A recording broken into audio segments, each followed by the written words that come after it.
Namaste and Happy New Year. Welcome to the first episode of 2022-25. And today we have a very interesting guest for us from the cultural side of Indian diaspora. Now, normally with a growing Indian diaspora, the advantage you have is you get new names, you get a lot of artists for a particular art form. But in Germany, in the current situation, when you talk about Kathak or when you say the word Kathak, there is only one person's name that comes into your mind, and he is our guest for the day. Mr. Deodatt Persaud is our guest. Now, Deodatt, welcome to the show and thanks for taking your time. Thank you so much for having me here today. Our pleasure, yes. So, Deodatt, there's lots to talk, and let's hope we can cover all aspects of your very interesting journey to here. Sure. So let's start with your background. Where did you grow up, and how did this whole journey of dance start for you? Well, I was born in Guyana. That's a small country in South America, and they have a very large Indian population there. So my rapport with music and dance started basically with my sister saying during our school break, let us just go to the Indian Cultural Center and learn something. So she said she's going to do the dance, and I said I'll do tabla, just like any boy would. And we started like that. And one day, the dance teacher at that time, it was Dr. Nalini Mishra ji. She said there was a dance drama happening, and she said she needs some boys. So she took the tabla boys, and I went over to the class, and we did some dance drama, preparing for dance drama. And she saw that I was a bit coordinated, and she said, "Why don't you start learning dance?" Of course, at that time, I was pretty young, and I'm thinking, what will the other boys think in the tabla class when I start dancing? And I did it anyway. I went over and I started learning a little bit, but still not feeling so comfortable. Mm-hmm. And So what age was that? that was around 16. Okay. And it so happens that after Dr. Nalini Mishra ji left, Guru Hemant Panwar ji came. And it was the first time that I was seeing a male classical Kathak dancer. Okay. And for me, I think it was phenomenal to see the energy and the vitality that was there in the dance. That was a new chapter for me that opened, and that sparked a different interest again. And saying, I'm not the only boy doing. No, there's others as well. And I started attending the classes a little bit more seriously. And from there, I started learning. Basically, that's how my journey started. Oh, okay. So my sister discontinued the dance, but I continued. So she was also in Kathak? She was also in Kathak. Okay, understood. So that was the period where, when I see this as an NRI kid who is growing up abroad and, in Guyana, I don't know if your more interest would be cricket and activities like that. As an Indian kid growing up abroad, your life choices would be more related with getting a job in medical or engineering industry and all these aspects, right? So did you have inspirations from your family to also, I didn't come from a musical background as such. We, as you said, now everybody is very much focused on career oriented and picking a good career and ensuring some security is there. But I went the opposite direction. At the same time, I was also preparing to study for my chartered accounting from London, the ACCA, Association of Certified Chartered Accountants. And then dance came along, and then you had these two things running parallel. Okay. And once you get into this music and dance field, it's like a bug. Once that bug has bitten you, you cannot. Understood. So I have worked a little bit in the field of auditing for the government of Guyana. Auditing different companies for the government. But I felt that was not what I wanted to do. Understood. So, yes, somehow I started to push that away and started focusing more on the dance. Okay. Yes. So you took it to the next level by planning to come to India. So when did that switch happen? Well, after Guru Hemant Panwar ji had to leave Guyana, they're usually in a cycle. So his tenure was finishing, and I thought, this is a good time. And if I could do this professionally, if I want to become a professional Kathak dancer, then I have to go to the source. Through the Indian ICCR, they offered a scholarship for me to attend the Kathak Kendra, which is the foremost Kathak institute. In Which year was that? That was in 2004. Okay, understood. So I'm just curious about this now. Till then, you were growing up as a kid outside India, the NRI, so to say, as we say. How, because when you come to India, it's not just learning the art, you also have to learn the cultural nuances, which obviously you are exposed to a bit when you grow up in an Indian household. But still, when it comes to India, there is more of the social construct that you have to get used to. So how did you cope with that, and how was that journey for you? Well, the Indian population in Guyana, they're very much rooted in their culture. So it wasn't a big cultural change, actually. We celebrate the same thing, Diwali and Holi, and every single thing is basically there. It wasn't a big cultural change or a shock as such. I think what improved when I shifted to India was my Hindi, because we generally don't use it a lot, or we don't speak Hindi. So that got tuned up. And of course, shifting to India, I come from a country where it has only 800,000 people. Very small population, very small country, and this is a lot. No, it's a very different environment. Exactly, it's overwhelming. But my focus was very clear. No, I know I'm here for a specific purpose. Okay. I kept that my objective in focus, and I moved towards. So were there students from other countries also? Yes, there were Russians and Tajikistan and a few other Sri Lanka. So obviously now in India, so who was your Guruji when you started off in India? I was very fortunate to get Guru Pandit Rajendra Benganiji, who was one of the leading exponents at the Sai Boberan. Okay. He has the Sangeet Natak Academy even. Well, yes, he is. Okay, right. Yeah, I've read somewhere. Okay, interesting. So from there, from India to Germany, how did that shift happen then for you, and which year was that? Well, I met my wife, a German woman, and she was in India studying, trying to learn some dance. Okay. Of course. Also Kathak? Yes. Oh, yes. She actually studies Indology, and around 2009, thereabouts. You moved to I was coming, but I would say permanently I came in 2010. okay. 15 years now. So is she still dancing or? She's busy with her own work and things like that, but Okay, so let's now shift to Germany as your starting days. Now, how was the Kathak scene over here in Germany at the initial times when you? When I came, there was not a lot happening, basically. I think there was just pockets of Kathak, probably in Berlin and SM. And it's like zero. You came and you're lost. You don't know what to do and how to start and where to start. And of course, the first outreach is to the consulate. So my first connection was with the Hamburg consulate. Okay. And slowly over time, these relations started to build up, from Hamburg to Frankfurt to Munich to Berlin. And Okay. and yeah, it started as a network slowly, but there was basically zero Kathak. And you didn't what to do, how to make this work. I left India with every single thing inside, all the musicians and everything that one got, and then I'm here, zero.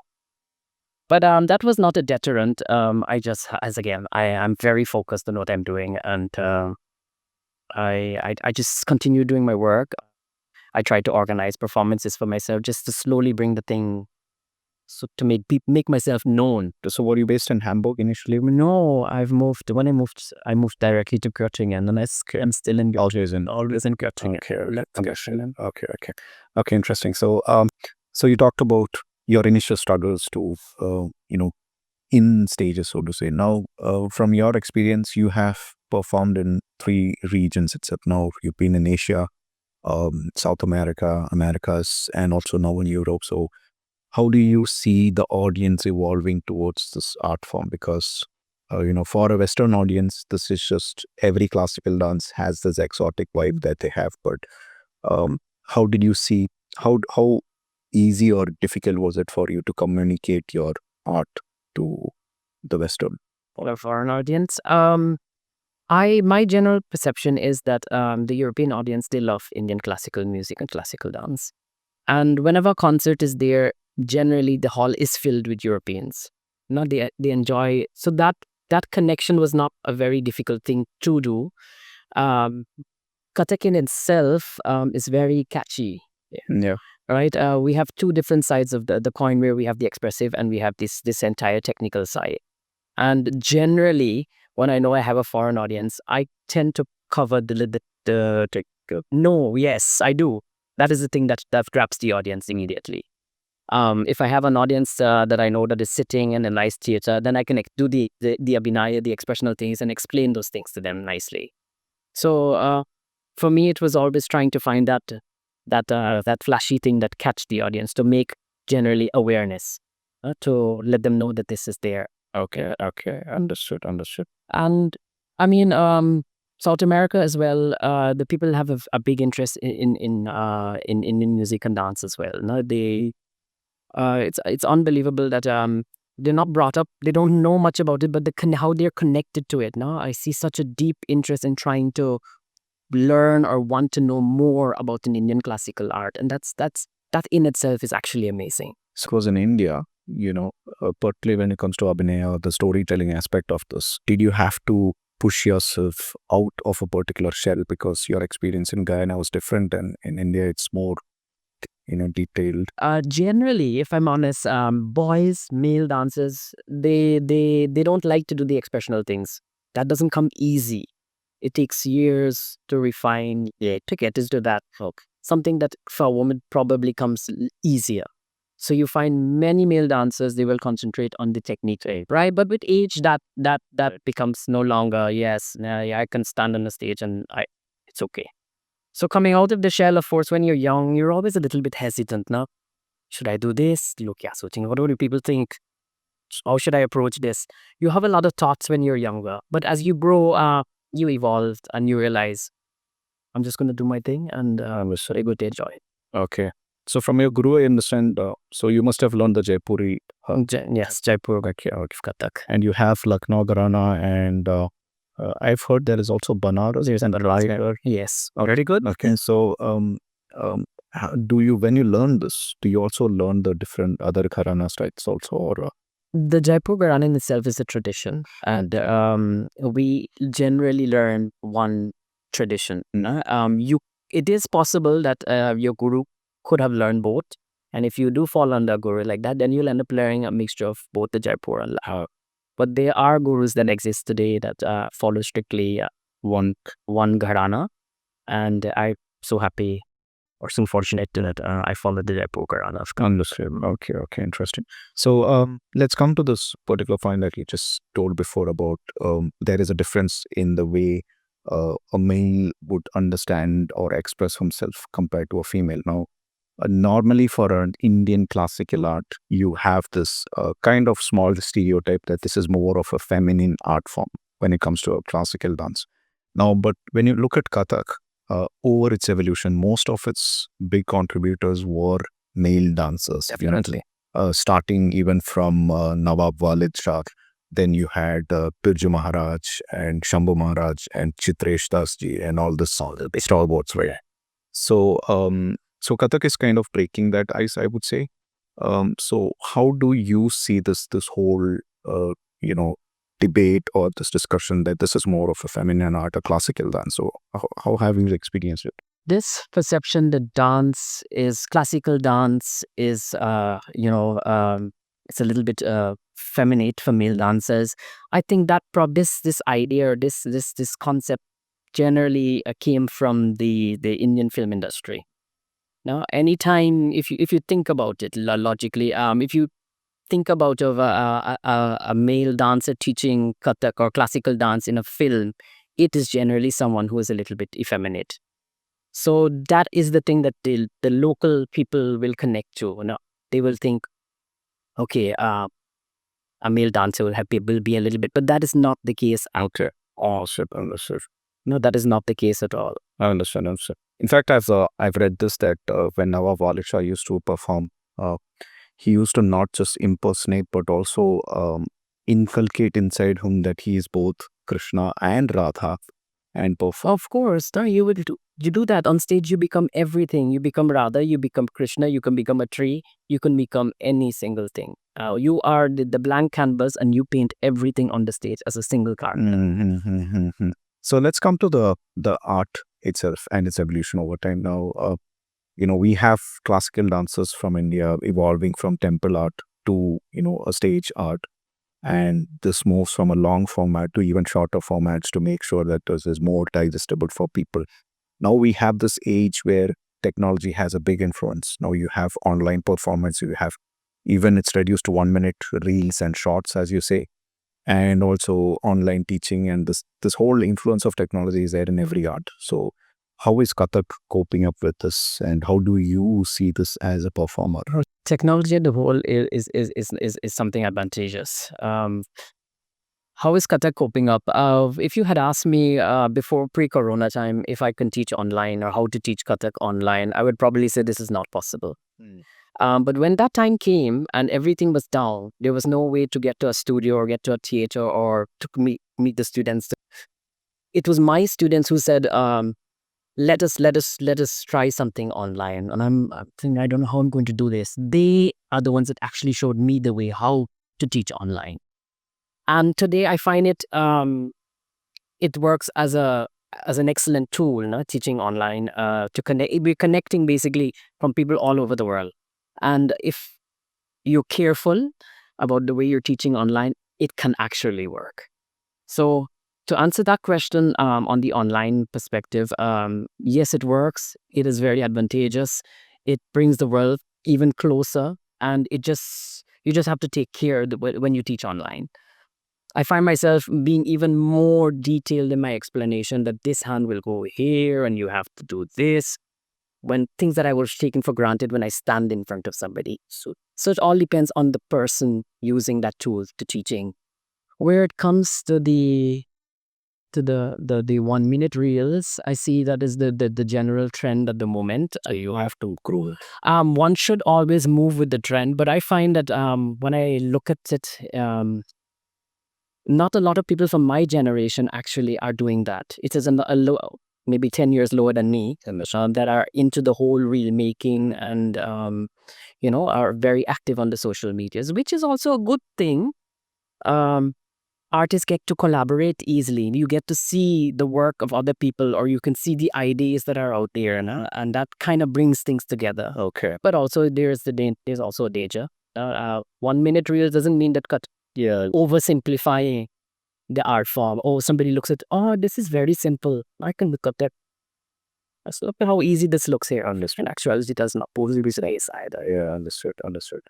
Okay, so that's interesting. I mean, you talked about also your teaching experience online. Now I want to get to that aspect also. So you're not just performing in 3 geos, you're also teaching students from different geos. Now I want to understand that difference of how this knowledge is being shared, because when you talk about Western countries, including Europe and Germany, the kids over here are not experienced with the whole guru shishya dynamics that we normally see in India.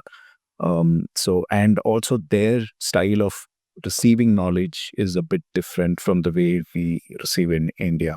So how do you find that difference as somebody who is, teaching an art? When I first shifted from India, of course, I had that whole Indian mindset on, this is how it was done, this is how we learned, and this is how I'm going to give it back.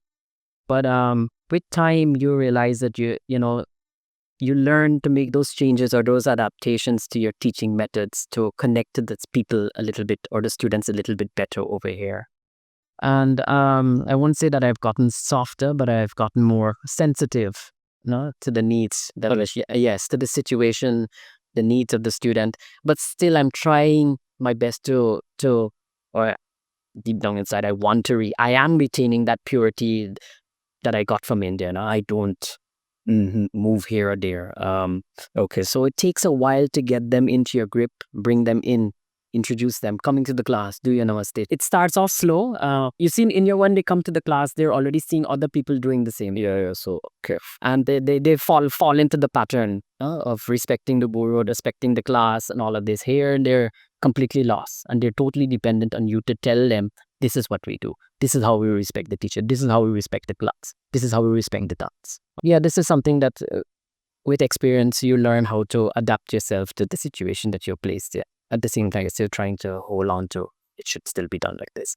Yes, and Yeah. So how do you also manage the whole parent teacher dynamics also? Because there is also this point of view that let's teach them for one particular item on stage, and then there is this let's teach them for the art perspective. So um, I'm more teaching for the art perspective. I pretty much don't entertain the teaching for the stage.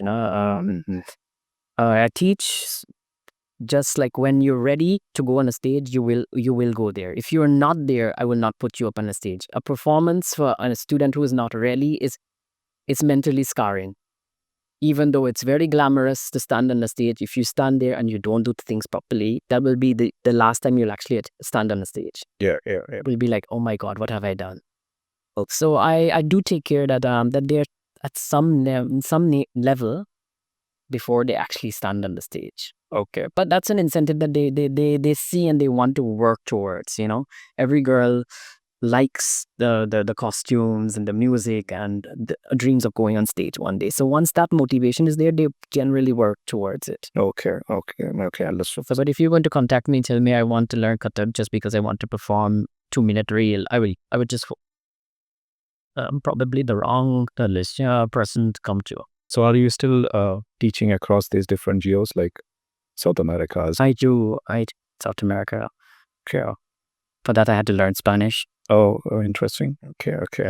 Still just to connect with them. Yeah, and I understand. Okay. And in Europe, is it mainly focused in Germany or is other? I'm a little bit in the Netherlands, but generally I'm focused a lot in Germany. Pretty much all over the place. In Nuremberg, Munich, Frankfurt, Hamburg, Stuttgart, Berlin. Understood. Yeah. Okay. So let's come to the next aspect as you as an organizer for this art and promoter of this art. Now, you have some Maiden which you started off as your academy plus your program organizing institute. So how did that evolution help you to also connect with this art? Because you're not just now performing and teaching, you're also bringing this on stage, you're organizing this, you're getting in connection with other organizers to bring this on stage. So what are your learnings on that, the level of effort you have to go through to organize a show? Organizing, I shouldn't tell you how organizing is. Organizing on the whole, it's another chapter altogether. It's a lot of work behind the scenes, getting things ready, getting the pieces ready, or even going out, meeting people for if you need funding, things like that. All the administrative work, the communication, theater, technique, it's a lot of work. I've done all of that. If you need funding, then you have to write a nice little booklet in German too. Why is it that you need the funding? So all of that, I've had that experience, and I find it, of course, very difficult. But I try not to focus a lot on the organizing shows. I do some collaboration, of course, and I do have guest artists coming over. so workshops and The workshops, shows are there too, but my collaborations are reduced when I started off. I don't do so much organizing anymore. has your guru visited? Yes. So another part of this is also diplomatic missions and their promotion of culture and arts, because you are a beneficiary of this right from your Guyana days. You had the opportunity to come to India through ICCR and all. So how are their efforts helpful in also promoting the art across? Extremely. It was my first with the connection to the Hamburg consulate that I got the first opportunity to actually perform, and it is only they regularly organize, or they have events, Indian events, functions, and these little platforms is the chance that we get to showcase our art. Basically, what we can ask them to do is do a little bit more. So exactly. So Okay. yeah. Good. So we told about you coming here and the Kathak scene. Now, how has it developed now? So you obviously would have a lot of students. Are there also new dancers? Is it more vibrant now? It's much more vibrant, and actually, it's more vibrant. When I started, you had just like a few students, but the landscape has also changed. We have a lot more Indians coming in, and we have a lot more working women who generally wanted to do Kathak at some point in their life and now has this opportunity and they were making use of it. Oh, So yes, so there's scope. there is scope, and there's also kids coming up and they're working and they're dancing at the side of that, and I think it's beautiful. Wow, Yeah. okay. So, I mean, we are glad to have all this information compiled in 30 minutes of whatever you have done. And the journey is still on. The journey onwards, yeah. There are a lot of stages. Samvedan is there to inspire and connect anybody wishing to get in touch with Kathak and feel Kathak. Okay, so you have a website, I think. I do. Yes, you connect with that. So anyways, I'll put the link of all the details of how to get in touch with you for people who want to learn more about Kathak. Yeah, definitely. Thank you. Yeah. So anyways, good luck for your remaining programs and promotions. Thank you so much. Thank you very much. And I'm happy to have this opportunity to be here and to share my little contribution as such. Thank you. Keep doing us. Thank you so much. Thank you, Deodatt.